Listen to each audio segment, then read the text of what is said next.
Do të vazhdojmë aty ku u ndalëm në mësimin paradite. Feja islame ka 3 rangje. Rangu i parë islami, rangu i dytë imani dhe rangu i tretë është ihsani. Folëm për rangun e parë që është islami. Përmendëm shtyllat e islamit dhe sollëm dhe argumentet. Tani do të flas për rangun e dytë që është imani. Nga ana gjuhësore iman do të thotë siguri, qetësi, besim dhe bindje. Domethënë fjala iman rrjedh nga këto gjëra dhe ka këto kuptime. Imani sipas besimit të ehli sunetit, sipas akides së ehli sunetit është qaulun wa amal. Shprehje dhe punë. Domethënë përbëhet nga shprehjet dhe punët. Fjalët dhe punët. Tek fjalët përfshihet dhe bindja që ka njeriu në zemër dhe shprehjet gojore si deklarimi i shahadetit. Ke punët hyjnë punët e zemrës dhe punët e gjymtyrëve. Imam al-Bukhari, Allahu mëshiroft, thot kam takuar më se 1000 dietar. Dhe gjithë thoshin se imani është qaulun dhe amel, fjalë dhe punë. Disa dietarë thonë është i'tiqad, qaulun dhe amel. Është bindje, fjalë dhe punë. Për ta kuptuar më mirë këtë që thash, se e arrita kuptojmë fjalë që një pjesë e vëllezërve ndoshta nuk i kanë qartë të terme. Imani përfshin 4 element.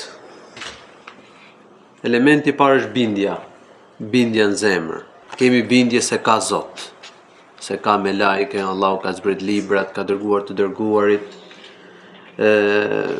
ka ditë gjykimi, Allahu i ka caktuar gjërat, kaderi Allahut se e mira dhe e keqja ndodh me kader. Bindja në zemër është pjesë e imanit. Tjetër, ndjenjat shpirtërore. Ne kemi dashuri për Zotin, kemi frikë prej Allahut, ne mbështetemi tek Allahu për arritjen e të mirave dhe largimin e dëmeve, dhe ne kemi shpresë të mirat e Zotit subhanahu wa taala, ne me gjithë zemër jemi të nënshtruar ndaj Allahut dhe shpresojmë se kemi dhe sinqeritet ndaj Zotit subhanahu wa taala. Këto ndjenja shpirtërore përfshihen tek imani. Janë elementi i dytë i imanit. Dashuria, frika, shpresa, nënshtrimi, përulja, njeti, sinqeriteti. Elementi i tretë janë shprehjet e gojës, shprehjet gojore. Pohimi i shahadetit, ashhadu an la ilaha illallah wa anna Muhammadar Rasulullah. Dhe ky është elementi i besimit. Pa deklarimin e shahadetit njeriu nuk quhet musliman. Kush ka mundësi me thonë shahadet, është njeri mes qafirave. Dhe pretendon që ka ndru fe dhe u bë musliman. Ka mundësi me shpreh shahadetin, por nuk pranon ta shpreh. Ky nuk quhet musliman, përdesa ka mundësi me e thonë shahadetin, sepse pohimi i shahadetit është elementi i besimit. Pa deklaruar shahadetin, përdesa njeriu ka mundësi të quhet musliman. E katërta janë punët e gjymtyrëve, dhe punët e gjymtyrëve janë pjesë e imanit, si namazi, haxhi e tjerë. Punët janë prej imanit. Ka lindur një diskutim ndërmjet muslimanëve. Nëse punët përfshihen ke besimi apo jo. Qëndrimi i ehli sunetit, i sahabëve dhe i dietarëve të sunetit brez pas brezi është se punët janë pjesë e imanit, janë prej imanit. Kur vjen profeti sallallahu alaihi wasallam në Medinë, për 6-17 muaj është falur në drejtim të Beitul Maqdisit, në Jeruzalem, në Palestinë. 6-17 muaj. Pastaj zbriti urdhri që të kthehen nga Meka dhe u kthyen dhe u drejtuan namaz nga Meka. Mirë po disa musliman kishin vdek para se më undru kiblja, po kishin fal namaz, edhe kishin vdek pa undru kiblja, dhe sahabët menduan se aty do të humbte ibadeti që kishin bë. Namazi që kishin bë në drejtim të Beitul Maqdisit dhe kishin vdek në atë gjendje. Dhe zbritja e ajeti Kuranit, ku Allahu thot: "Wa ma kana Allahu li yudhi'a imanakum." Allahu lartuar nuk mund ta çoj kot imanin tuaj. E kishte fjalën për çfarë? Për namazin. Pra namazin e ka qenë iman, që do të thotë se punët e mira janë për imanit. Imani shtohet dhe paksohet. Shtohet me punë të mira, me ibadete dhe paksohet në punët e këqija. Wali yazdada alladhina amanu imana, dhe që besimtarëve të shtohet imani. Kështu që qëndrimi i besimit e Kristit është se imani shtohet dhe paksohet. Nisur nga ky qëndrim, muslimani duhet përpiqet të arrisë imanin. Si të arrisim imanin? E para, të mendojmë mbi shenjat që ka dhënë Allahu i lartësuar në gjithësi, mbi ligjësi dhe krijesat e Zotit subhanahu wa taala. Se ato na bëjnë të njohur Zotin, në këtë mënyrë njohim atributet, mirësitë e Allahut të lartësuar. E dyta, të lexojmë Kur'anin duke u thelluar në kuptimet e tij. E treta, të shtojmë sa më shumë punë të mira. E katërta, të bëjmë sa më shumë dhikr. E pesta, të çojmë në përmend vdekjen. Të shoqërohemi me njerëzit e mirë. E kështu me radhë, pra me punë të mira shtohet imani. Ndërsa gjunahet e paksojnë imanin. Prandaj duhet të ruhemi nga gjunahet. Ka vëllezër që pyesin, ndjej dobësinë iman, si rritet imani, si të arris imanin? Përgjigjja është, bëjmë sa më shumë punë të mira dhe të ruhemi nga gjunahet. Pra është diçka konkrete. Shto punët e mira, ruhu nga të këqijat në mënyrë që të rritet imani. Imani ka 3 rangje. Tashmë po flasim për rangjet e imanit. Rangjet e fesë ishin 3 dhe do vazhdojmë të shpjegojmë deri në fund librit ato. Po flasim për rangjet e imanit, besimit. Është rrënja, baza e imanit, pa të cilën njeriu quhet musliman. Është grada e detyrueshme e imanit dhe është grada e pëlqyeshme e imanit. Pra njerëzit janë grad në iman. Dhe mund të jap një shembull për ta kuptuar se si imani rritet dhe paksohet dhe se njerëzit në gradat e imanit nuk janë gjithë njësoj. Po t'ja vini re, kur del shkëlqimi i agimit, kur shkrep agimi, fillon një rrezatim, një shkëlqim drite. Këto mund ta quajmë domethënë fillimin e imanit, rrënjën e imanit. Pastaj drita e agimit vjen duke u shtu, derisa në mesditë bëhet shkëlqim i madh. Edhe imani vjen duke u shtu dhe njerëzit në iman janë grad, ka që kanë vetëm një shkrepje e imani, vetëm një rrezë e imani në zemër. Ka që e kanë më të fortë, se kanë bindje më të madhe, kanë diturim më shumë, bëjnë ibadet më shumë, janë më të ruajtur nga gjunahet, kështu. S'mund pretendojmë ne që e kemi imanin si imani profetit, si imani i Ebu Bekrit, si imani sahabeve apo selefëve të këtij ummeti, por ne përpiqemi të ecim në gjurmët e tyre. Atëherë është rrënja e imanit, baza, grada e detyrueshme e imanit dhe grada e pëlqyeshme e imanit. Grada e detyrueshme e imanit si përmbushet, si plotësohet, duke bërë detyra dhe duke ruajtur nga haramet. Nëse një besimtar i kryen gjitha detyrat dhe ruhet nga harami, quhet ka gradën e detyrueshme të imanit, quhet besimtar i mirë. Nëse akoma më shumë kryen punët nafile dhe ruhet dhe nga punët e papëlqyeshme që janë mekruh, atëherë bëhet besimtar i përsosur, arrin të përmbush, të plotësoj dhe gradën e pëlqyeshme të imanit. Nëse njeriu nuk e ka bazën e imanit, nuk quhet musliman fare. Një njeri që thot shahadetin, një njeri që se ka bindje në zemër, ka dyshim, s'quhet fare musliman. Një njeri që nuk ka as pak në nështrim ndaj Zotit, si Iblisi. Iblisi kishte bindjen që ka Zot dhe e pohonte që ka Zot, por me menjëmasi nuk pranoi që ti bindej Zotit dhe të bënte sejdë ndaj si respekt ndaj Ademit alayhis salam, pra nuk kishte i nënshtruar ndaj Zotit. Kështu që kush nuk ka as pak dashuri ndaj Zotit, as pak në nështrim, nuk quhet musliman.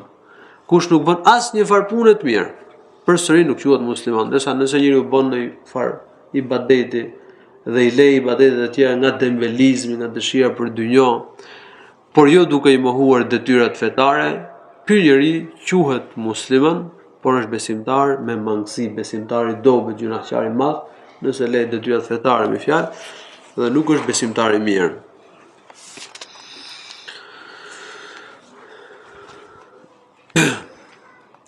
Nisur nga çfarë thash, rangjet e fesë janë Islami, imani dhe ihsani. Dhe në fakt rangjet janë, domethënë njëra më lart se sa tjetra.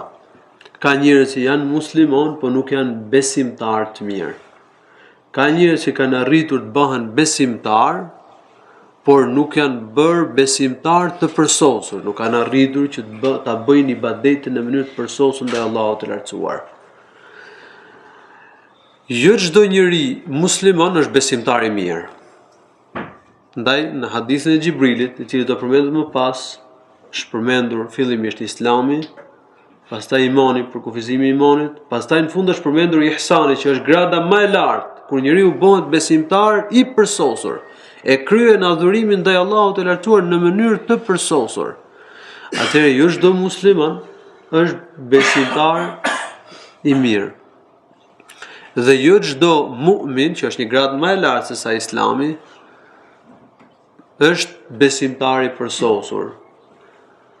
Adhuruesi I përsosur ndaj Allahut të lartësuar është ai që adhuron Allahun sikur e shikon atë. Edhe nëse nuk arrin të adhurojë Allahun sikur e shikon, të adhurojë me ndjenjën se Allahu I lartësuar e shikon. Autori thotë imani ka 70 e ca deg. 70 e ca pjesë, domethënë punët e mira janë për imanit. Më e larta, dega më e lartë, pjesa më e lartë e imanit është thënia la ilaha illallah. Më e ulta është largimi I pengesave, plaçkave nga rruga. Dhe turpi është një nga degët e imanit. Ka një hadith profetit sallallahu alaihi wasallam me këtë tekst, në cilin profeti thotë imani është 70 e ca deg. Më e mira, më e larta është fjala la ilaha illallah. Më e ulta është largosh pengesat dhe plaçkat nga rruga, dhe turpi është një nga degët e imanit. Shtyllat e imanit janë 6. Të besosh Allahun, melekët, librat, të dërguarit, ditën e fundit dhe të besosh kaderin e Zotit, se e mira dhe e keqja ndodhin me caktimin e Allahut subhanahu wa taala. Besimi tek Allahu përmban 4 gjëra. E para, besosh se ka Zot. E dyta, të besosh veprimet hyjnore të Allahut, krijimin, furnizimin, dhënien dhe marrjen e jetës, rregullimin e punëve të gjithësisë, tauhidur rububiyya pra. E dyta, të njësosh Allahun në adhurim, të kryesh ibadetet vetëm për Allahun, t'ia drejtosh vetëm Allahut, tauhidul uluhiyya, dhe e treta, të njësosh Allahun në emrat e Tij të bukur dhe cilësitë e Tij të larta. Ti pohosh të gjithë emrat që përmenden, emrat dhe cilësitë që përmenden në Kur'an dhe në hadithe të sakta të Muhamedit sallallahu alaihi wasallam. Shtylla e dytë e imanit është besimi tek melajket. Melajket janë një botë e fshehtë, të cilët Allahu I ka krijuar prej drite. Ata nuk kanë atribute hyjnore, nuk meritojnë të adhurohen vend të Allahut të lartësuar. Nuk e dinë të fshehtën, vetëm ato që o ka mësuar Allahu I lartësuar. Kur nuk e kundërshtojnë Allahun subhanahu wa taala. Ata kryejnë vetëm ato gjëra që I urdhëron Allahu. Kanë fuqi për të zbatuar urdhrat e Zotit subhanahu wa taala.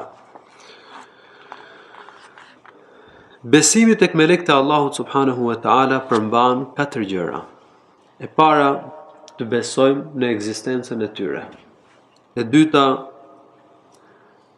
të besojmë me melekët që janë përmendur me emrin e tyre, Xhibrili, Mekaili, Israfili, që përmenden me emër. Meleku I vdekjes, jo Azraili, sepse Azrail nuk është përmendur në Kur'an dhe në hadith e profetit sallallahu alaihi wasallam. Po themi meleku I vdekjes, melekul maut, meleku I vdekjes. Ndërsa melekët që nuk përmenden me emër, I besojmë në përgjithësi. E treta, besojmë cilësitë për të cilat kemi dituri, atributet dhe cilësitë e tyre për të cilat kemi dituri. domethënë të cilat na i ka treguar Allahu në Kur'an ose na i ka treguar profeti në hadithet e vërteta. Për shembull, Xhibrili alayhi salatu wassalam është parë nga profeti sallallahu alaihi wasallam me 600 krah. Muhamedi alayhi salatu wassalam ka parë Xhibrilin në formën origjinale me 600 krah, kishte bllokuar horizontin. Xhibrili alayhi salatu wassalam është paraqitur profetit sallallahu alaihi wasallam dhe në formë njeriu. Melajket shkuan tek Ibrahimi dhe tek Luti alayhi salatu wassalam në formë njeriu djemshtëri, sikur se na ka treguar Allahu i lartësuar në Kur'an.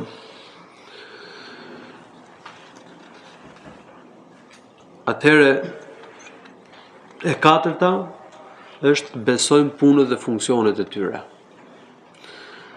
Me lajket që ne dim punët dhe funksionet, besojmë, për shembull, Xhibrili ka sjell shpalljen, Israfili i frynsurit, meleku vdekjes, u merr shpirtrat njerëzve, ka me lajket të cilët shkruajnë punët e njeriut, ka me lajket që merren me ruajtjen e njeriut, ka me lek të cilët e marrin në pyetje njeriu në varr, munkerit dhe nekirit, siç thuhet në një hadith hasan. Në fakt, Allahu ka caktuar me lajket për rregullimin e punëve të gjithësisë sipas urdhrit të Allahut të lartësuar. Ne njeriu vëren në pamje të jashtme dhe sipërfaqësore ligjësitë dhe rregullat në gjithësi dhe në natyrë. Në fakt Allahu ka vënë me lajket pas tyre. Për shembull, zhvillimi i embrionit njeriut është një melek që merret me fazat e zhvillimit të embrionit njeriut. Rreshjet e shiut ka një melek që merret me ato. Gjitha lëvizjet në gjithësi.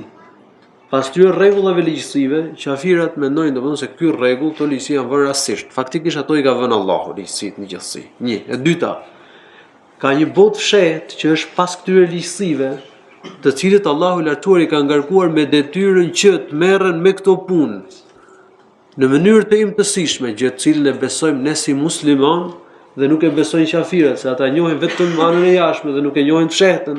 Për shembull, ata besojnë trupin, por nuk e besojnë që njeriu ka shpirt.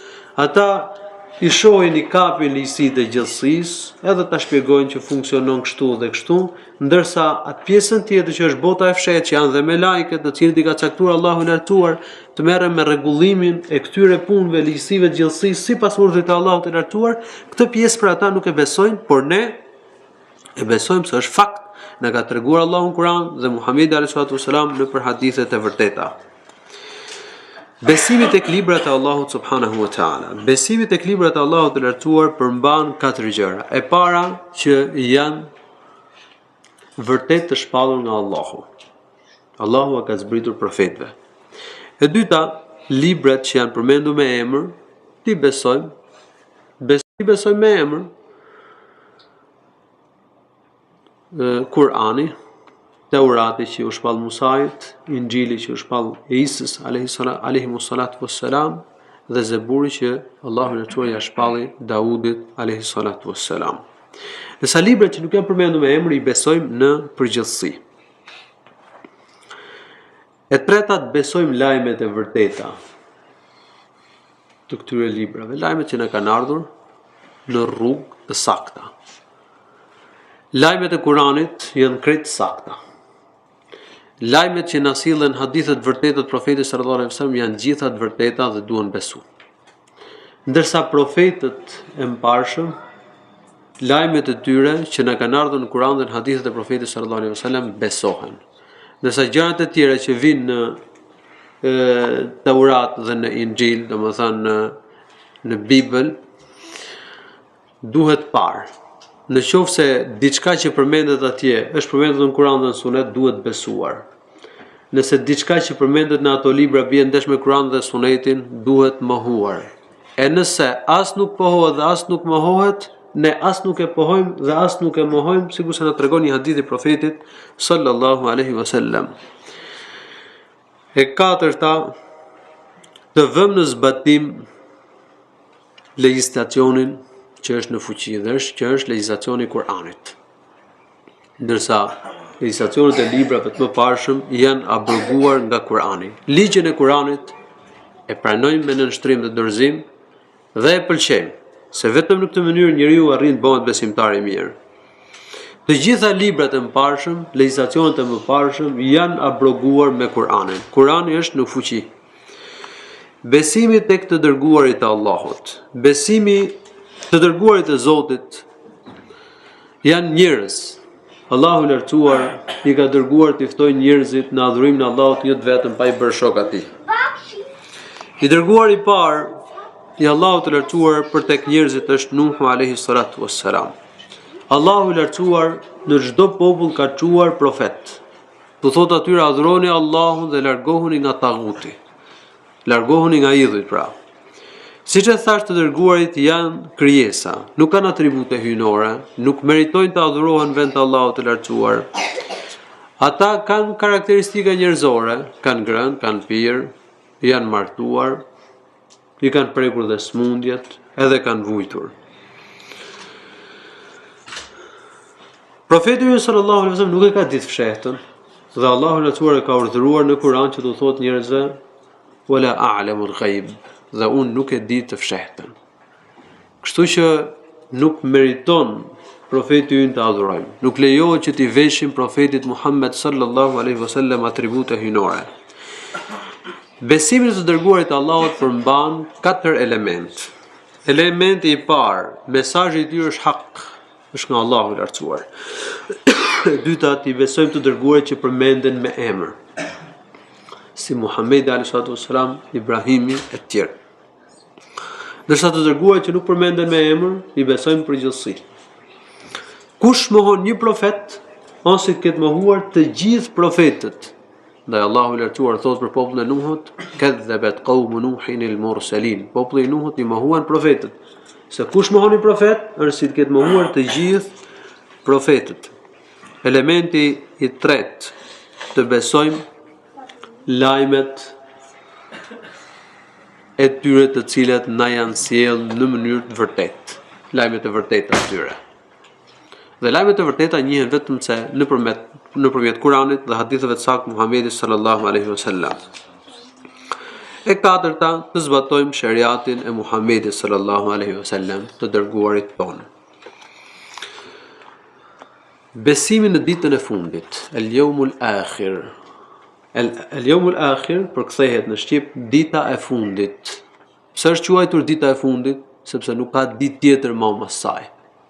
Ajo është dita e fundit dhe nuk ka ditë tjetër pas saj. Në ditën e fundit do të ringjallen njerëzit, do të çohen nga varret, mbasi Israfili t'i fryj për herë të dytë surit me urdhër të Allahut të lartësuar, dhe njerëzit të zbathur, të zhveshur, të pasunetuar, do paraqiten para Allahut të lartësuar për të dhënë llogari për çfarë kanë pas punuar në këtë botë.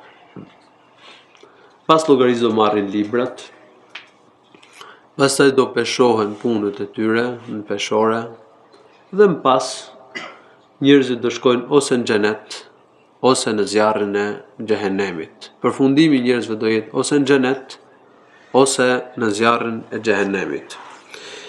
Besimi në ditën e fundit përmban disa element. E para, besimi në ringjalljen. Allahu i lartësuar ka për t'i ngjallur njerëzit pas vdekjes. Do t'i fryhet surit për herë të dytë, edhe do të çohen gjithë njerëzit. Abdullah ibn Abbas radhiyallahu anhu ka treguar se Muhamedi sallallahu alaihi wasallam ka thënë innakum mahshuruna yawm al-qiyamati hufatan uratan ghurla. Ju do të tuboheni në ditën e gjykimit, të zbathur, të zhveshur dhe të pasunetuar. Gjithë do të mlidhen në një fushë në tokë në ditën e gjykimit. Allahu i lartësuar thot në Kur'an, thumma innakum ba'da dhalika lamayitun, thumma innakum yawm al-qiyamati tub'athun. Allahu ka përmendur fazat e njerëzit. Ka qenë dhe Allahu e bëri prej dheri njeriu e parë. Pastaj na ka treguar fazat e zhvillimit të embrionit, të foshnjës, sikur është një pikë fare e derisa del nga barku i nanës në këtë botë. Pastaj thot, pas jetës në këtë botë ju do të vdisni, dhe pas vdekjes ju do të ringjalleni. Ditën e kiametit ju keni për të ringjallur, kështu që ringjallja është hak.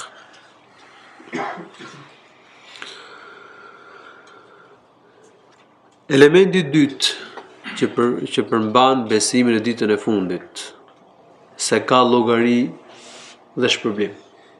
Dita e gjykimit quhet ndryshe dhe dita e fundit quhet ndryshe dhe dita e gjykimit, se ka gjykim, ka llogari. Njerëzit do paraqiten para Allahut dhe do japin llogari për punët e tyre. Inna ilayna iyabahum thumma inna alayna hisabahum. Allahu ka thënë në Kur'an, njerëzit të gjithë do të kthehen tek ne. E pastaj ne do t'i marrim ata në llogari. Wa nad'u al-mawazin al-qista li yawm al-qiyamati fala tudhlamu nafsun shay'a. Thot Allahu la ne do të vendosim peshojat e drejtësisë në ditën e gjykimit dhe njeriu nuk do t'i bëhet pa drejtësi as pak. Wa in kana mithqala habatin min khardalin, sikur puna e njeriu të jetë edhe sa një far. Habatin min khardalin, ne thot Allahu la kemi ta sjell. Dhe ne jemi më se të mjaftueshëm si llogarimarrës. Abdullah ibn Umar radiyallahu anhu ka treguar se profeti sallallahu alaihi wasallam ka thënë inna Allaha yudni 'abdahu al-mu'min yawm al-qiyamati fayad'u 'alayhi kanafahu wa yasturuh. Allahu latur ka për ta afruar robën e tij besimtar në ditën e gjykimit dhe do ta mbulojë, mos e shohin të tjerët. Dhe do t'i thotë, a të kujtohet ky gjuna? A e njeh këtë gjuna? Edhe robi thot po, i pranon gjitha. Mbasi robi i pranon gjitha gjunat që ka bë dhe mendon se do të shkatërrohet, është fjalë për besimtarin, pra.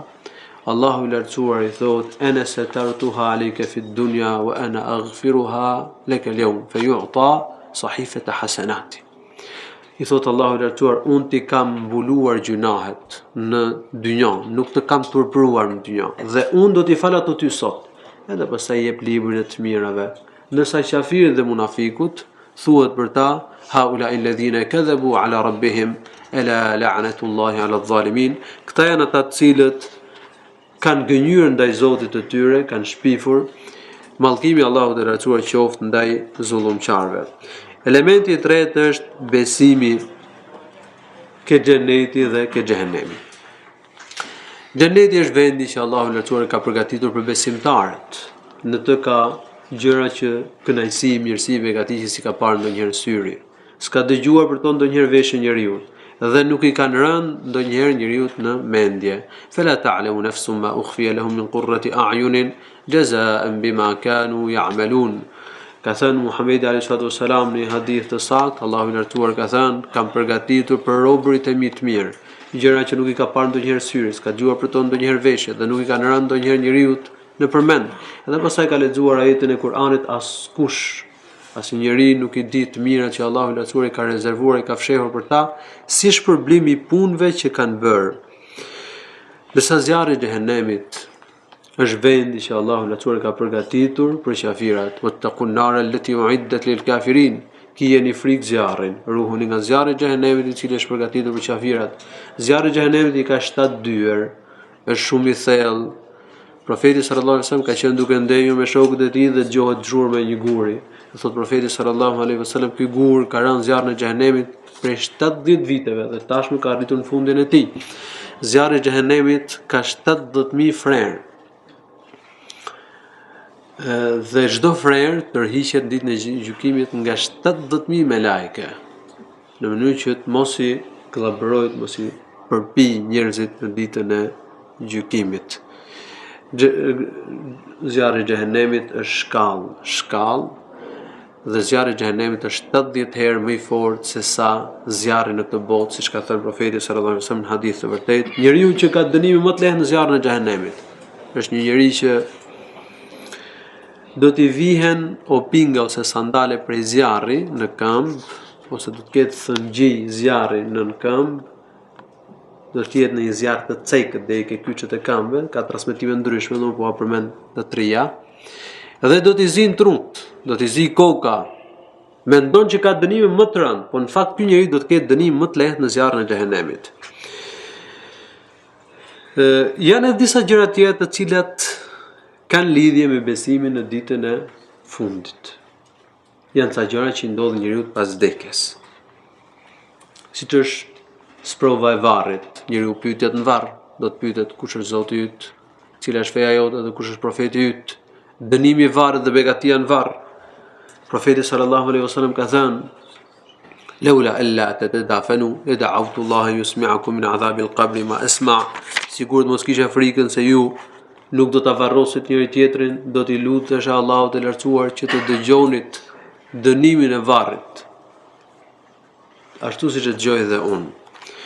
Shtylla e 6 e imanit është besimi ke caktimi i Allahut të lartësuar, se e mira dhe e keqja ndodhin me caktimin e Allahut të lartësuar.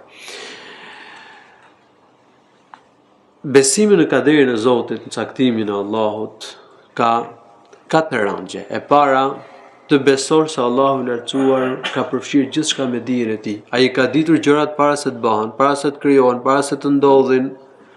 Rangu i dytë, të besor se Allahu i lartësuar ka shkruar çdo gjë, ka shkruar afatin e jetës njeriut, rrezikun, mjetet e jetesës së tij, ka shkruar punët e njeriut, ka shkruar dhe fatin, fatzi ose fatlum, fundin e njeriu se do të jetë për banorët e xhenetit apo xhehenemit, të gjitha janë shkruar.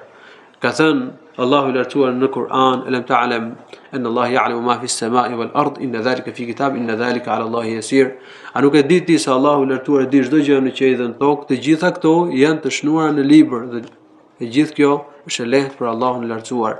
Abdullah ibn Amr ibn As radhiyallahu anhu ka treguar se profeti sallallahu alaihi wasallam ka thënë: "Inna Allaha qaddara maqadir al-khalaiq qabla an yakhluqa as-samawati wal-ardha bi 50,000 sana." Allahu i lartësuar ka bërë paracaktimin e krijesave 50,000 vite para se të krijonte qiejt dhe tokën. Autori thotë se argumenti për 6 shtyllat e imanit është fjala e Allahut të lartësuar: "Laysa al-birra an tuwallu wujuhakum qibala al-mashriqi wal-maghrib, walakin al-birra man amana billahi wal yawmil akhir wal malaikati wal kitabi wan nabiyyin." Nuk është mirësia ka Allahu, nuk quhet mirësi tek Allahu të ktheni fytyrën duke u falur drejt lindjes apo perëndimit, përderisa diçka e tillë nuk është urdhëruar nga Allahu i lartësuar. Por e gjithë mirësia tek Allahu është puna dhe veprimi i atij që beson tek Allahu, beson tek dita e fundit, melekët, librat dhe profetët. Nebijin janë lajmësit. Këtu përmenden 5 shtyllat e imanit, ndërsa argumenti nga Kurani për shtyllën e 6 për kaderin është fjala e Allahut të lartësuar: "Inna kulla shay'in khalaqnahu biqadar." Ne çdo gjë e kemi krijuar me kader. T'japim një shembull ilustrues për kaderin. Edhe në kohën tonë bëhet projekti një pallati për shembull, edhe pastaj vihet në zbatim. Dhe projekti vihet në zbatim siç është projektuar në mënyrë të përpikt.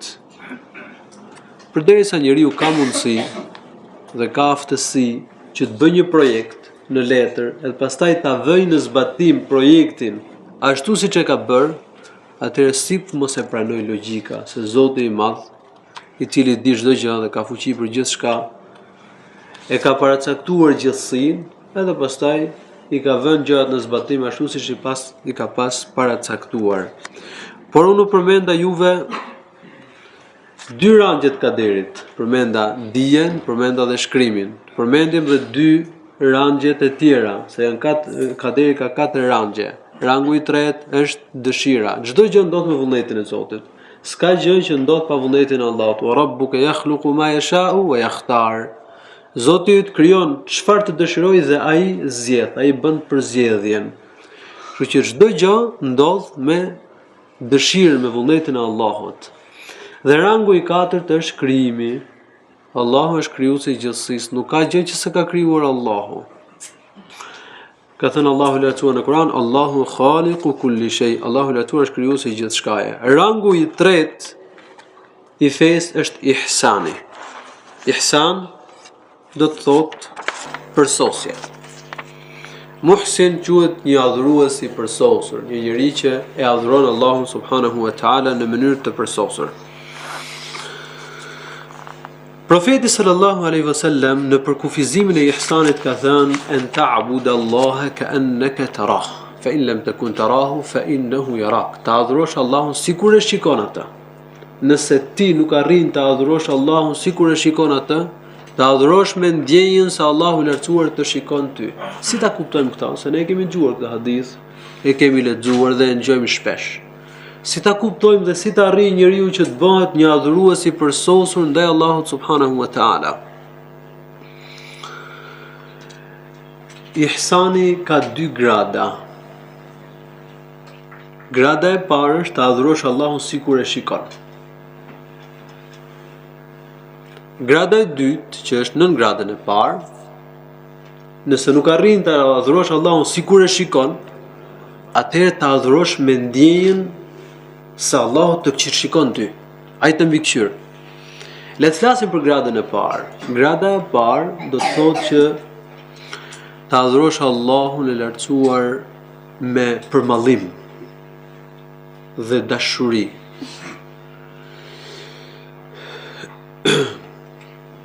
Kur njeriu adhuron Allahun e lartësuar me përmallim dhe dashuri, kërkon të bëj ibadet. Mezi pret që të bëj ibadetin. Ka shtytje brenda për të bëj ibadet për Allahun subhanahu wa taala, nga malli i madh që ka për Allahun, nga përmallimi i madh dhe nga dashuria për Allahun e lartësuar. Ky është njeriu që adhuron Allahun sikur e shikon. Grada e dytë, nëse njeriu se ka arrit të grad, nuk e ka këtë shtytje të madhe për brenda, të adhurojë Allahun me përmallim, me dashuri, sikur e shikon, të adhurojë Allahun me frikë. Dhe frika krijohet nga ndjenja se Allahu të mbikëqyr. Jeni në mbikëqyrjen e Allahut, Allahu të shikon. Të adhurosh Allahun me ndjenjën se ai të shikon, domethënë me frikë prej tij. Dhe frika e shtyn njeriu që tik prej dënimit të Zotit, tik prej dënimit të Allahut. E çysh ikën njeriu nga dënimi i Allahut? Duke kryer detyrat dhe duke u ruajtur nga haramet. Kjo është grada e dytë. Atë grada e dytë është adhurimi i Allahut subhanahu wa taala me ndjenjën se ai të shikon, me frikë, gjë e cila të shtyn që të ikësh prej dënimit të tij, të ikësh prej zemrimit të tij. Dietarët kanë thënë se adhurimi përmban 2 shtylla, dashurinë dhe përuljen. Dashurinë ndaj Allahut dhe përuljen ndaj Zotit subhanahu wa taala. Grada e parë e ihsanit flet për dashurinë, të adhurosh Allahun me dashuri, gjë e cila të shtyn për të bëj ibadet. Dhe me zipret dhe kërkon që të bësh ibadetin, të adhurosh Allahun subhanahu wa taala. Kurse grada e dytë është përulja. Frika bën njeriu të përulur ndaj Allahut, të nënshtruar ndaj tij subhanahu wa taala. Kur njeriu arrin që të adhurojë Allahun subhanahu wa taala me përsosuri, atëherë është i sinqert. Ky njeri bëhet i sinqert dhe pastaj nuk i intereson se e lavdrojnë apo e shajnë njerëzit. Se e kanë marrë vesh njerëzit se po bën ibadet apo nuk e kanë marrë vesh njerëzit që po bën ibadet. Njeriu i sinqert i kryen punët për Allahun, ibadetet për Allahun, nuk pret që ta lavdërojë njerëzit, nuk pret që të vlerësojë njerëzit punët e tij. Përkundrazi, ai do të pëlqente që njerëzit mos i merrin vesh ibadetet e tij. Dhe mundësisht i kryen punët në fshehtësi. Allahu i lartësuar thot në Kur'an: Inna Allaha ma'al ladhina taqaw wal ladhina hum muhsinun. Allahu i lartësuar është me njerëzit e devotshëm, me ata që ruajnë dënimin e tij, duke kryer detyrat dhe duke u ruajtur nga haramet, dhe me ata njerëz të cilët janë muhsinun. Janë mirëbërës, janë besimtar të përsosur. Muhsinun rrjedh nga fjala ihsan, rrënjën e ka fjala ihsan, që do të thotë besimtar i përsosur, të përsosur adhurimin ndaj Allahut, të bëhesh një adhurues i përsosur ndaj Allahut dhe Resulit. Allahu na bëf gjithë prej tyre. Wa tawakkal 'ala al-'aziz ar-rahim alladhi yaraka hina taqum. Mbështetju të gjithë fuqishmit mëshiruesit, i cili të shikon ty kur qohesh, wa taqallubaka fi sajidin. Allahu të shikon. Allahu të vështron. Vështron dhe lëvizjet e tua ndër namazfarësit, kur fal namaz, kur jenë kam, kur jenë ruku, kur jenë sejdë, kur jesh i ulur, innehu huwa as-sami'ul alim, ai është dëgjues dhe i dishëm. Ai i dëgjon gjitha fjalët e krijesave, gjithë zërat, dhe ai e di gjithçka që bëjnë njerëzit. Po ashtu Allahu ka thënë: "Wa ma takunu fi sha'nin wa ma tatlu minhu min Qur'an wa la ta'maluna min 'amalin illa kunna 'alaykum shuhudan idh tufidhuna fihi." Nuk ka gjendje në cilën ndodhet njeriu kur lexon Kur'an, kur bën ndonjë punë, vetëm se Allahu në tuaj dëshmon. Allahu e di. Nuk ka gjë që nuk e dëshmon Allahu subhanahu wa ta'ala. Argument nga suneti për rangjet e fesë, islamin, imanin dhe ihsanin. Është një hadith i njohur, transmetuar nga Umar ibn Khattab radhiyallahu an, i cili ka treguar, thot: "Bainama nahnu julusun dhata yawmin ma Rasulillahi sallallahu alaihi wasallam, idh tala'a alayna rajulun shadidu bayadi ath-thiyab, shadidu sawadi ash-sha'ri, la yura alayhi atharu as-safari wa la ya'rifuhu minna ahadun." Thot, ndërkohë që po rrinim të ulur një ditë me të dërguarin e Allahut, del një burr me rroba fort të bardha, me flokë shumë të zezë. Nuk ishte shenja udhëtari dhe askush nuk e njihte prej nesh. Ulet përpara Muhamedit sallallahu alaihi wasallam. I ngjiti gjunjët me gjunjët e Muhamedit sallallahu alaihi wasallam, apo i afroi gjunjët e tij me gjunjët e Muhamedit sallallahu alaihi wasallam. Shputat e dorës i vendosi mbi kofshat e tij ose mbi kofshat e profetit sallallahu alaihi wasallam, por për këtë variantin e dytë ka një transmetim. Dhe tha: "O Muhammed, akhbirni anil Islam, më trego ç'është Islami." Profeti sallallahu alaihi wasallam i tha: "An tashhada an la ilaha illa Allah wa anna Muhammadan Rasulullah wa tuqimu as-salah wa tu'ti az-zakah wa tasumu Ramadana wa tahujju al-bayta in istata'ta ilayhi sabila." Të dëshmosh shahadetin la ilaha illa Allah, ta pranosh se nuk ka hyjni të vërtet përveç Allahut, nuk ka të adhuruar tjetër me të drejtë përveç Allahut, dhe se Muhamedi është i dërguari i Allahut, të falësh namazin, të japësh zakatin, të agjërosh Ramazanin dhe ta kryesh haxhin nëse ke mundësi. I thot ky burri i huaj pa njohur, vërtetën the. Sahabët bën çudi. Si ishte mundur që dhe ta pyeste edhe ti thoshe drejt ke. Vazhdoj me pyetjen e dytë, i tha: "Qala fa akhbirni anil iman", më trego ç'është imani. Qala al imanu an tu'mina billahi wa malaikatihi wa kutubihi wa rusulihi wal yawmil akhir wa tu'mina bil qadari khairihi wa sharrihi.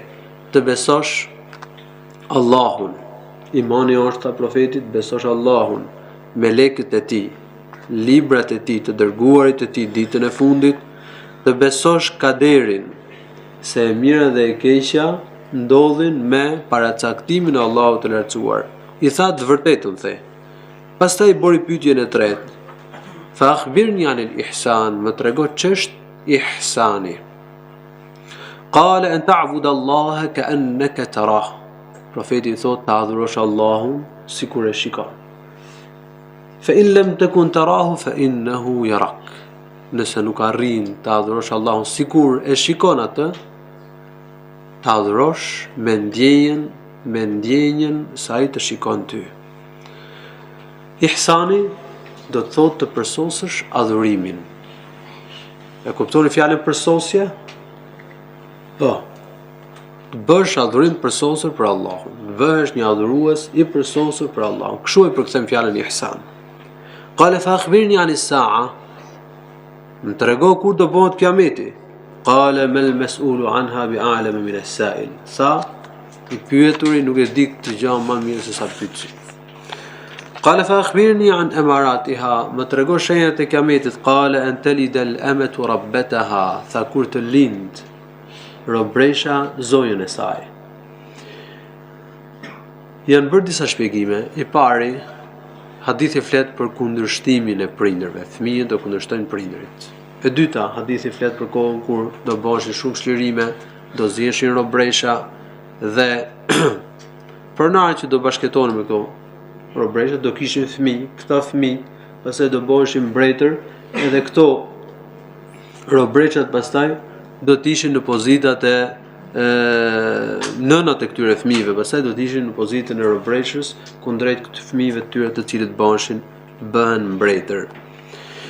Dhe një shenjë tjetër që ka përmendur, wa an tara al-hufata al-urata al-alata ri'a an-nas yatatawaluna fi al-bunyan, dhe kur të vresh mbarit e zhveshur, të varfër dhe të zbathur, mbarit e baktive pra, të garojnë në ndërtesat e larta. Kjo shenjë tregojnë për përmbysjen e gjendjes. Ata që dikur ishin të varfër bëhen të pasur. Ata që dikur ishin fundi i shoqërisë dalin kryt, bëhen udhëheqës, bëhen qeveritar, bëhen drejtues. Tregon për ndryshimin e gjendjes. Në fakt kjo gjë vëret fort qartë sot. Ata që dikur ishin të varfër, ishin bari apo birë të varfërish dhe barish, sot garojnë në ndërtesat e larta. Vihet re në vendet arabe, vihet re në trevat shqiptare, por edhe në përbot. Qale fe madha fe lebisna melijen. Thot shkoj, ai burri pa njohur shkoj. Dhe thot kaloi një kohë gjatë. Fe lebisna melijen, dhe më thënë kaloi një kohë gjatë. Dhe profeti sallallahu alaihi wasallam tha: "Ya Umar, atadri man as-sa'il?" O Umar, a di se kush ishte pyetsi? Qultu Allahu wa rasuluhu a'lam. Thash Allahu dhe i dërguari i tij e din më mirë. Qala hadha Jibril atakum yuallimukum dinakum. Ishte Jibrili i cili erdhi të mësonte juve fen tuaj. Një pyetje. Një hadith që përfshin gjithë fen. Kush na tregon një hadith që përfshin të tërë fen?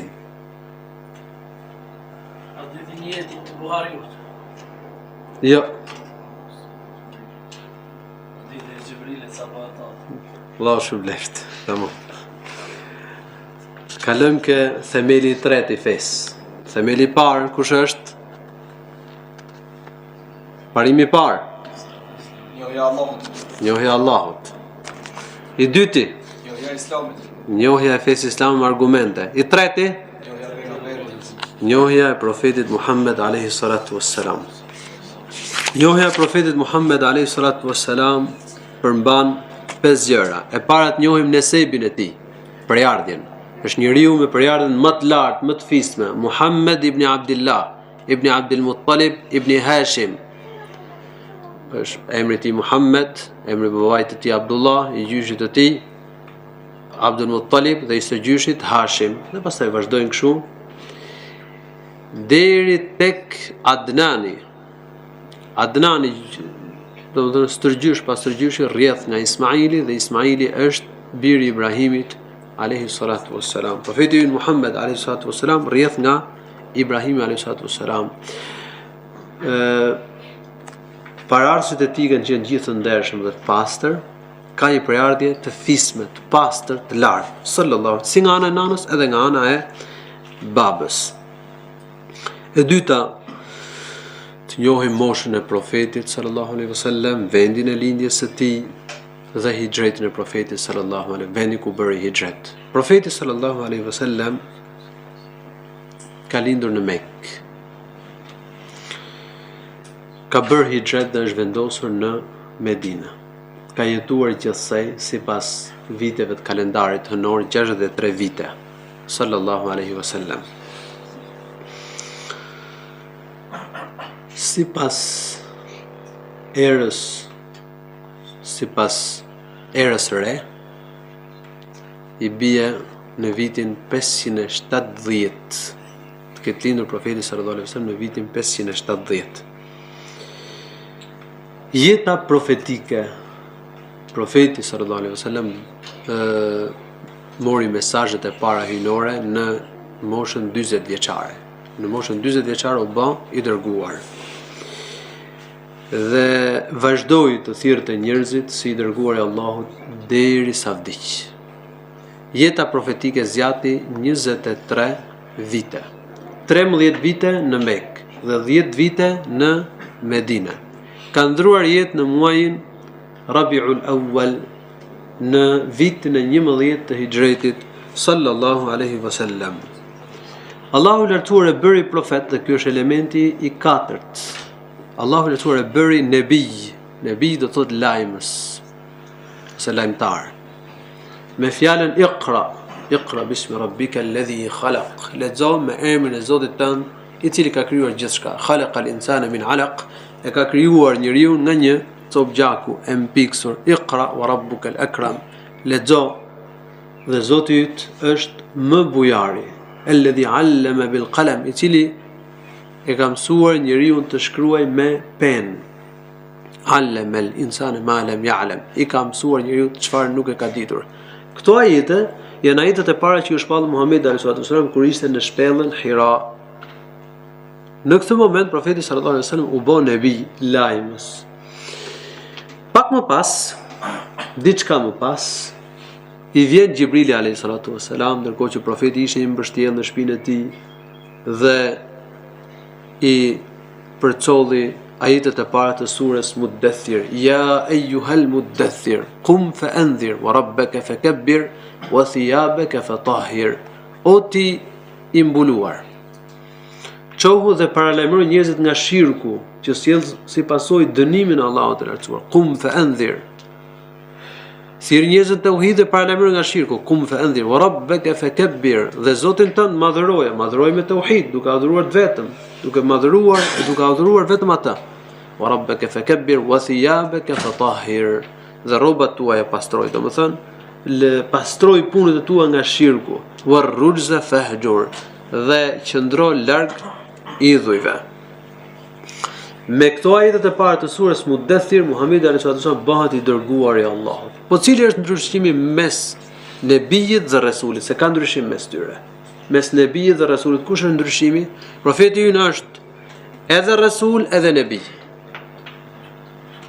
I ka të dyja atributet. Ndryshimi mes tyre kush është? Do të thonë rasulit i ka ardhur dhe shpallja, sepse nebiut vetëm që lajmëtar. Në ç'kuptimi të Nuk i ka ardhur një libër i ri, nuk i ka ardhur një shpallje e re, por ka punuar me sheriatin e një profetit më parshëm. Është ky një mendim i dietarëve. Tjetër. Dallimi mes nebit dhe rasul është që nebiu dërguat në shoqëri domthonë islam e musliman, domthonë që ka qenë domthonë, ndërsa rasul ka qenë domthonë i dërguar në një shoqëri e degeneruar domthonë nga kufri ose shirku domthonë. Mirë, përgjigjja jote është thuajse e saktë. Allahu shpërbleft.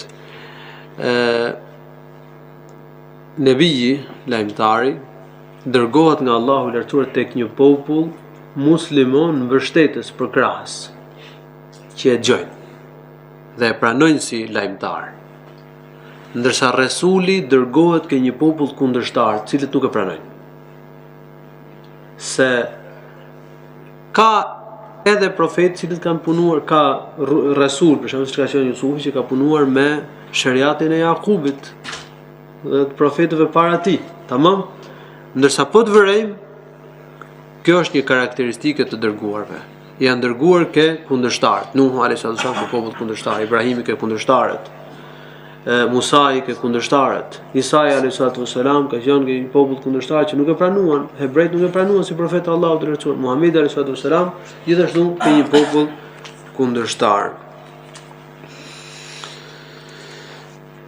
Po për çfarë e dërgoi Allahu dhe pse? E dërgoi Allahu subhanahu wa ta'ala për të ftuar njerëzit në tauhid dhe për të shpëtuar nga shirku. Po pse e dërgoi?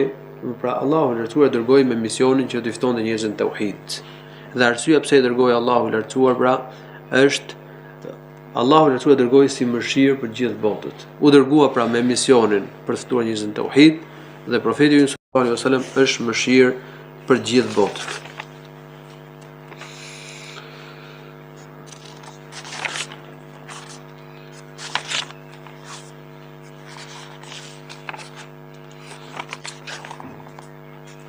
Profeti sallallahu alaihi wasallam, siç e tham, ftoi në Mekë 13 vite.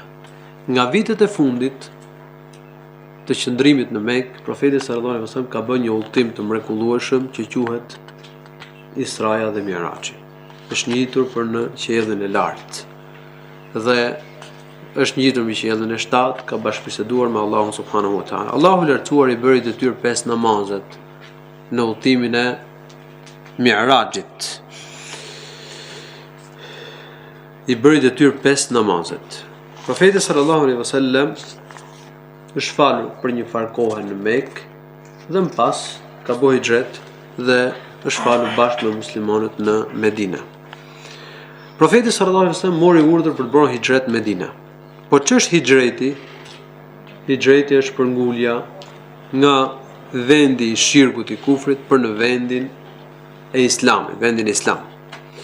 Hijreti është detyrë për muslimanët, për këtë ummet. Të bëjnë hijret, domethënë të zhvendosen, të shpërngulen, të emigrojnë nga vendi i shirkut për në vendin Islam. Dhe hijreti do të mbetet ligj, një dispozit në fuqi, derisa të bëhet kiameti, kështu thot autori. Dhe argument është fjala e Allahut të lartësuar: innal ladhina tatawaffahumul malaikatu zalimi anfusihim qalu fima kuntum qalu kunna mustad'afina fil ard qalu alam takun ardullahi wasi'atan fatuhajiru fiha faulaika ma'wahum jahannam wa sa'at masira. Ishte një grup njerëzish në Mekë, të cilët ishin bërë musliman, por kur u dha urdhri për të bërë hijret, ata nga dashuria për pasurinë, për vendin, për të afërmit, nuk e lanë Mekën, ndërkohë që nuk mundeshin me shfaq Islamin në Mekë, sepse ishin të shtypur dhe kishin mundësi me bëj hijret. Dhe Allahu i lartësuar ka zbritur një paralajmërim të madh për ta në Kur'an. Thot me të vërtetë, njerëzve të cilët u marrin shpirtin me lajket, ndërkohë që u kanë bërë pa drejtësi vetes, kanë qenë zullumçar, fajtor, se kanë lënë hijretin, ndërkohë që kishin mundësi me bëj hijretin dhe nuk kishin mundësi me shfaq fen, me kryer ritet e fesë lirshëm dhe haptazin në Mekë. Me lajke do t'u thonë aty në momentet e vdekjes: në gjendje feje keni qenë, thonë ata, ne kemi qenë të shtypur në tokë. Me lajke do t'u thonë: a nuk ka qenë toka Allahut e gjerë? Pra sa kur ngushtohet, kur nuk gjen liri dhe mundësi në një vend, besimtari mirë ka me bërë rrugdalje për të Allahut. Se toka Allahut është e gjerë dhe Allahu thot vërtetën. S'ka mundësi të bllokohen gjitha shtigjet dhe gjitha rrugët. Elem tekun ardullahi wasi'a, kështu që ata që dalin pengesë për muslimanë që duan me bëj hijret, dhe thonë që s'ka vend ku me bëj hijret. Fjalën e tyre hedh poshtë ky ajet i Kuranit se thot Allahu: elem tekun ardullahi wasi'a, a nuk ka qenë toka Allahut e gjerë? Fatuhajiru fiha, dhe të bënit hijret, fa ulaika ma'wahum jahannam wa sa'at masira. Përfundimi i këtyre njerëzve është xhehenemi. Ishin musliman, kishin pranuar Islamin, por kishin mundësi me bëj hijret. Erdhi urdhri për të bërë hijret, e kishin detyrë, kishin mundësi me e bë, por nuk e bën. I dhanë përparësi dynjos. Edhe paralajmërimi është se përfundimi i tyre do të jetë zjarri i xhehenemit dhe sa përfundimi keq është ai, por Allahu bën një përjashtim. Illa al-mustad'afina min ar-rijali wan-nisa'i wal-wildani la yastati'una hilatan wa la yahtaduna sabila. Përjashtim thot Allahu bëjnë ata që janë të shtypur të dobët, si burrat, gratë dhe fëmijët të dobët, që nuk kanë ç'të bëjnë dhe nuk e njohin, nuk e gjejnë dot rrugën për të bërë hijret. فأولئك عسى الله أن يعفو عنهم وكان الله عفوا غفورا. Këta mbase i fal Allahu. Allahu është falës, ai është mëkatfalës. Subhanahu wa ta'ala. Gjithashtu Allahu i lartësuar ka thënë në Kur'an: ya ibadi alladhina amanu inna ardi wasi'atun fa iyaya fa'budun. O robërit e mi, të cilët keni besuar, me të vërtetë toka ime është e gjerë, prandaj vetëm mua më adhuroni. Autori thotë se shkaku i shpalljes së këtij ajeti është se disa musliman nuk bën hijret. kishin mundësi me bo hijret, po nuk bon hijret. Dhe Allahu lartësuar është drejtuar atyre me cilësinë si besimtar. Ka dhe argument nga suneti për të bo hijret.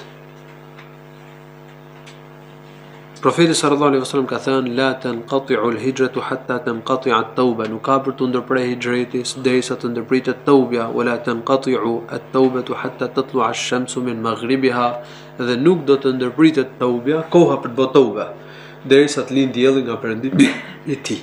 Pra përsa kohë që ka kohë për të bërë tawba, ka dhe kohë për të bërë hijret.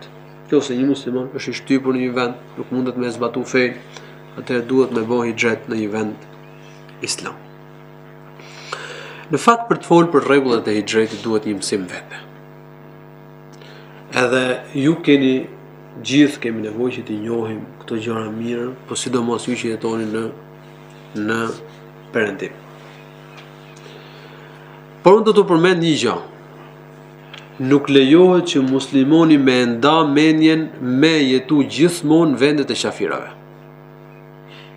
Nuk lejohet që muslimoni me nda mendjen me jetu për gjithmonë vendet e qafirave.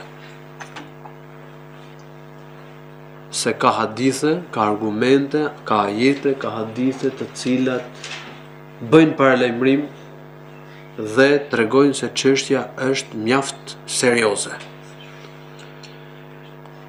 Kështu që çdo musliman duhet ta ndajnë, duhet ta vendosë që një ditë të shkojnë në një vend islam dhe të jetojnë mes muslimanëve. Mendojmë për shembull për të ardhmen tonë. Mendojmë për fëmijët tonë, po muslimani mendon edhe për fëmijët e fëmijëve. Rreziku i asimilimit ekziston. Kështu që unë nuk dua që të tregoj fort i ashpër në këtë çështje, se e thash që ka nevojë për një mësim tjetër që trajtohet më gjerë kjo çështje, por mjafton që unë po jap një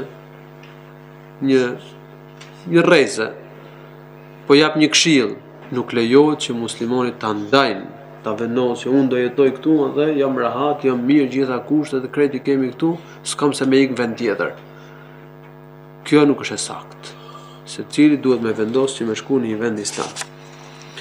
Profeti sallallahu alaihi wasallam vendoset në Medinë. Mbasi u vendos në Medinë, Allahu i lartësuar e urdhëron dhe për ligjet dhe rregullat e tjera të islamit, si zeqati, agjërimi Ramazanit, haxhi dhe xhihadi në përputhje me ligjet dhe rregullat e shariatit, metodën e profetit sallallahu alaihi wasallam, siç e kanë sqaruar dietarët në Kur'an, në librat e fiqhut, dhe gjithashtu në përputhje me parimin, në cilin Allahu i lartësuar thotë se kur jemi me njerëzit në marrëdhënie paqe, jo në marrëdhënie lufte, ne vëmë në zbatim fjalën e Allahut të lartësuar, la yanhakumullahu anil ladina lam yuqatilukum fid dini wa lam yukhrijukum min diyarikum an tabarruhum wa tuqsitu ilayhim inna Allaha yuhibbul muqsitin.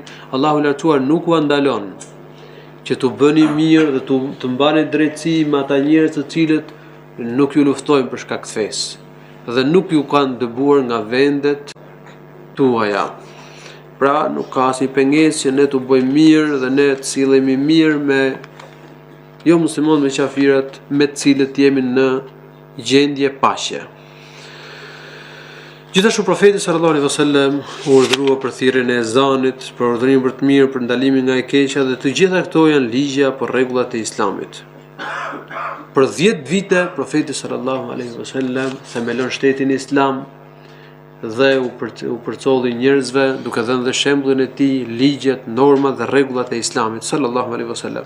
Pas gjithë kësaj, profeti ka ndruar jetë, ndërsa feja e tij është e përjetshme, është e përhershme, vazhdon. Nuk ka lënë të mirë profeti sallallahu alaihi wasallam që nuk e ka treguar ummetit. Dhe nuk ka lënë ndonjë të keqe për të cilës nuk na ka paralajmëruar. Ka thënë profeti, nuk kam lënë ndonjë gjë të mirë që ju afron nga Allahu e që nuk u kam urdhëruar për ta, dhe nuk kam lënë gjë të keqe që e çon njeriu në zjarrin e xhehenemit, që largon njeriu nga zjarri i xhehenemit, apo që e çon njeriu në zjarrin e xhehenemit, vetëm u kam paralajmëruar prej saj. Profeti sallallahu alaihi wasallam na ka treguar për tauhidin, na ka treguar gjitha gjërat që i pëlqen Allahu subhanahu wa taala, na ka paralajmëruar prej shirkut dhe për gjitha gjërave të cilat nuk i pëlqen Allahu subhanahu wa taala. Allahu ka dërguar profetin për gjithë njerëzit. Dhe na ja ka bërë detyrë gjithë njerëzve, madje xhinëve dhe njerëzve që ti binden Muhamedit sallallahu alaihi wasallam, ta pranojnë si të dërguar dhe ti binden atij, ka thënë Allahu i lartësuar në Kur'an. Qul ya ayuhan nas inni rasulullahi ilaykum jami'a, thuaj o njerëz, un jam i dërguar i Allahut i lartësuar për gjithë ju. Allahu e përsosi fen. Feja islame është e plot. Nuk ka gjë mangët, kështu që nuk ka vend për shtesë në fe, për bidate në fe. Ka thënë Allahu i lartësuar në Kur'an: "El-yawma akmaltu lakum dinakum wa atmamtu alaykum ni'mati wa raditu lakum al-islam dina." Thot Allahu subhanahu wa ta'ala: "Sot un plotësova për ju fen tuaj. Përsosa ndaj jush begatit dhe mirësitë e mia dhe kam pëlqyer Islamin si fe për ju." Ka dhe argument nga Kurani për vdekjen e Muhamedit sallallahu alaihi wasallam. Po, lind pyetja, ka njerëz që e vënë dyshim këtë fakt që ka vdekur Muhamedi sallallahu alaihi wasallam? Po, ka njerëz. Ka njerëz që thonë se Muhamedi sallallahu alaihi wasallam është gjallë sikur se ne. Kjo nuk është e vërtetë. Allah thot në Kur'an: "Innaka mayyitun wa innahum mayyitun." Ti je i vdekur, pra ti do vdesësh dhe njerëzit do të vdesin. "Thumma innakum yawm al-qiyamati 'inda rabbikum takhtasimun." E pastaj të gjithë ju në ditën e gjykimit do të gjykoheni tek Allahu subhanahu wa ta'ala. Allahu do e ndajë gjyqin mes profetit sallallahu alaihi wasallam dhe kundërshtarëve të tij. Njerëzit pas vdekjes do të ringjallen. Argument është fjala Allahut të lartësuar: "Minha khalaqnakum wa fiha nu'idukum wa minha nukhrijukum taratan ukhra." Ne të gjithë ju kemi krijuar prej toke. Njeriu pa është krijuar prej dheri. Në tokë do t'u kthejmë. Njerëzit pas vdekjes varrosen dhe bëhen dhe pastaj thot përsëri ne prej toke do t'u nxjerrim. Allahu lartësuar po ashtu ka thënë: "Wallahu anbatakum min al-ardi nabata thumma yu'idukum fiha wa yukhrijukum ikhraja." Allahu lartësuar ju krijoi në fillim prej dheri. Njeriu i parë u formua, u krijua prej dheri. Përsëri Allahu ju kthen në dhe pastaj do t'u nxjerr, do t'u ringjall prej tokës.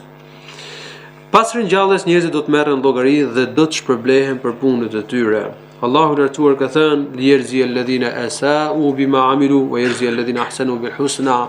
Që Allahu lartësuar ti dënoj ata që kanë bërë punë të këqija dhe që ai të shpërblej ata që kanë bërë punë të mira me shpërblimin e xhenetit. Kush e mohon ringjalljen ditën e fundit, ai është kafir. Sepse Allahu lartësuar thotë në Kur'an: "Za'ama alladhina kafaru an la yub'athu qul bala wa rabbi latub'athunna thumma latunabba'unna bima 'amiltum wa dhalika 'ala Allahi yasir." Dhe pak kemi dhe e mbyllim. Ka thënë Allahu lartësuar në Kur'an: "Qafirat pretendojnë se nuk do të ringjallen." Pra ata që nuk besojnë ringjalljen, i ka thënë qafira, kafaru, e thonë i ka thënë qafira pra. "Qul bala wa rabbi latub'athunna." Thuaj, po, pasha Zotin tim, keni për të ringjallur, sigurisht do të ringjalleni. Edhe pastaj do të njoftoheni për punën që keni bërë, dhe kjo është e lehtë për Allahun subhanahu wa taala. Allahu të gjithë të dërguarit i ka dërguar si përgëzues dhe si paralajmërues. Dhe argument është fjala Allahut të lartësuar: "Rusulan mubashirin wa mundhirin li alla yakuna lin-nasi 'ala Allahi hujjatun ba'da ar-rusul." Ne i kemi dërguar të dërguarit si përgëzues dhe si paralajmërues që njerëzit mos kenë më argument para Allahut të lartësuar. Allahu pse i dërgoi të dërguarit? Që njerëzit mos kenë argument para Allahut. Mos thon para Allahut ditën e gjykimit që s'na ke çudër të dërguar, se kemi ditë vërtetën. Nuk kemi informuar. I dërguari i parë është Nuhu alayhi wasallam, ndërsa i dërguari i fundit është Muhamedi sallallahu alaihi wasallam. Argument nga Kurani se i dërguari i parë Allahut të lartësuar është Nuhu alayhi wasallam, është fjala Allahut të lartësuar: "Inna awhayna ilayka kama awhayna ila Nuhin wan nabiyyin min ba'di." Ne të zbritëm shpalljen ty, ashtu sikur se ja zbritëm Nuhut dhe nebijinve, enbijave, do të thënë lajmtarve pas tij. Çdo populli Allahu lartësuar i ka dërguar të dërguar, që nga Nuhu deri tek Muhamedi alayhi wasallam, dhe çdo i dërguar ka urdhëruar për adhurimin e Allahut një vetëm dhe i ka ndaluar njerëzit nga adhurimi i tagutit. Dhe argument për këtë është fjala Allahut të lartësuar: "Wa laqad ba'athna fi kulli ummatin rasula an ya'budu Allaha wajtanibu at-taghut." Ne kemi dërguar, thot Allahu i lartësuar, në çdo ummet të dërguar, që do thot njerëzve adhuroni Allahun dhe largohuni nga taguti. Allahu lartëruar ka bërë detyrë të gjithë njerëzve që ta mohojnë tagutin dhe t'i besojnë Allahut. Ka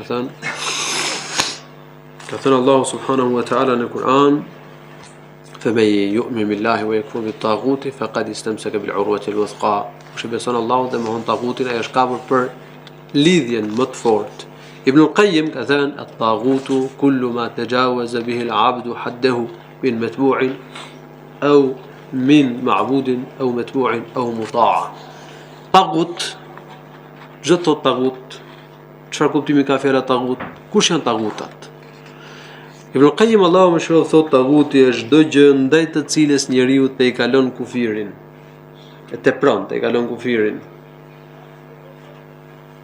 Si të adhuruarit, ata që pasohen dhe ata që respektohen kundërshtim me ligjet e shariatit. Ma'bud të adhuruarit, ata që adhurohen vend Allahut janë taguta. Idhujt, ata që adhurohen vend Allahut të lartësuar. Po dikush që adhurohet dhe nuk e pëlqen adhurimin, si Isa alayhis salam, quhet tagut? Jo. Taguta quhen ata të cilët adhurohen nga njerëzit ose nga xhinët dhe e pëlqejnë që të adhurohen. E dyta, metbu', ata të cilët ndiqen nga njerëzit në kundërshtim me besimin islam. Si fallxhorët dhe magjistarët. Njerëzit shkojnë pas fallxhorëve dhe magjistarëve dhe i pyesin për të fshehtë dhe i besojnë. Fallxhorët dhe magjistarët janë taguta. Muta', ata që respektohen kundërshtim me ligjet e shariatit. Këtu hyjnë sundimtarët, qeveritarët, të cilët qeverisin dhe udhëheqin njerëzit në kundërshtim me ligjet e shariatit, duke besuar se kanë të drejtë, se veprimet e tyre janë të lejushme. Kur quhet një qeveritar tagut, një qeveritar që kundërshton ligjet e shariatit, kur quhet tagut? Kur besimin në lidhje me rregullat e ligjet dhe rregullat e shariatit nuk e ka të saktë. Tamam? Po njeriu që i bindet një qeveritar në gjuna, kur e ka bë tagut këtë qeveritar? Kur besimi nuk e ka të saktë. Në qoftë se një qeveritar kundërshton ligjet e shariatit, por e beson se është haram, se është gjunaqar dhe se veprimet që bën nuk janë të lejushme. Ky nuk quhet tagut, sipas shpjegimit që ka bën Abdullah ibn Abbas, dhe ky është ixhma'i selefëve të këtij ummeti. Dhe gjithashtu, një musliman që i bindet një qeveritar në kundërshtim me ligjet e shariatit, për shembull, qeveritari thotë bëni këtë haram dhe e bën. Bëni këtë gjunah dhe e bën. Kur e merr këtë domethënë e prorin ky si tagut dhe kur nuk e bën tagut. Në të dy rastet bën gjunahun. Në qoftë se e dëgjon e prorin duke e quajtur urdhrin e tij si të lishëm dhe duke e quajtur gjunahun halal, atëherë ka bërë tagut, se besimi nuk e ka të saktë. E në qoftë se e ngjon në gjunah, e kryen gjunahun me urdhët e prorit, mirë po besimin e ka të saktë dhe di që kjo punë është haram dhe e pranon që është haram, siç bëjnë shumë policë, ushtarë kështu me radhë, këta nuk i kanë bërë tagut të qeveritarit dhe nuk quhen qafira. Kështu që duhet termet e shariatit, ku përmend fjala kufër, fjala tagut, kundërshtimi Allahut dhe lartësuar në qeverisje dhe në gjykim, dhe mos qeverisje dhe mos gjykim me ligjet e shariatit, të gjitha këto duhet i shpjegojmë përputhje me besimin e ahlis sunetit, siç e kanë kuptuar fen sahabët dhe dietarët e ummetit brez pas brezi. Tagutat janë shumë, thot autori. Prandaj ata që thonë se po nuk mohove, çdo tagut me emër nuk je musliman, nuk e kanë kuptuar fen. Se nuk e ka të mundur njeriu që me përmend emrin e çdo taguti, se janë shumë. Po tagutat mohohen përgjithësi. Rregull? Ndërsa tagutat mes muslimanëve duhet me bë kujdes. Ka dhe mes muslimanëve taguta, po duhet me bë kujdes, sepse me bë qafir një musliman nuk duhet me u nxitu. Duhet me u tregu i kujdesshëm. Se ky është parimi e ahlis sunetit. Ka dhe qafira mes atyre që thonë që janë musliman. Tani a bën me i shpall musliman qafira? nuk bën më nxitu, sepse mund gabosh dhe të bësh qafir një musliman, mund gabosh dhe të bësh tagut njëri që është musliman. Por që nuk duhet më nxitu, duhet më respektu rregullat, to janë punë të dietarëve. Taguta, domethënë ne i mohojmë tagutat në përgjithësi, e para, e dyta, krejrët dhe ata që janë mes qafirave, krejrët që ndiqen nga qafirat janë taguta, nuk diskutohet. Dhe e treta, sa i përket atyre që i kthehen kibles son, që i përkasin fesë tonë, ne nuk nxitohemi. Mund të ketë mes tyre taguta, mund të ketë mes tyre qafira, por janë dietarët ata cilët e ndajnë këtë muhabet. Nuk duhet që muslimanët nxitohen dhe të merren me këtë muhabet dhe të bëjnë taguta musliman apo të bëjnë qafira musliman pa verifikim, pa argumente, pa shqyrtyer çështjen, ndërkohë që nuk janë të aftë për këtë gjë. Thot pra tagutat janë të shumë, po krerët e tagutave janë 5. I pari është Iblisi, mallkimi Allahu qoftë mbi të. I dyti është ai që adhurohet në vend të Allahut dhe e pëlqen adhurimin që i bëhet. I treti është ai që i fton njerëzit në adhurimin e vetvetes, ose ky përfshihet po ke i dyti me fjalë. I treti është ai që pretendon dijen e fshehtë, dhe i pesti, pra i katërt ai që pretendon dijen e fshehtë, dhe i pesti është ai që nuk gjykon dhe nuk qeveris sipas ligjeve që ka zbritur Allahu i lartësuar, po duhet të kemi parasysh shkëlqyetjen që bëra pak më përpara. Dhe argumenti është fjala Allahut la ikraha fi din qad tabayyana ar-rushdu min al-ghayy faman yakfur bit-taghuti wa yu'min billahi faqad istamsaka bil-urwati al-wuthqa. Kush mohon tagutin dhe i beson Allahut të lartësuar, ai është kapur për lidhjen më të fortë. Dhe ky është kuptimi i fjalës la ilaha illa Allah. Allahu i lartësuar di më mirë. Wa sallallahu على محمد وعلى آله وصحبه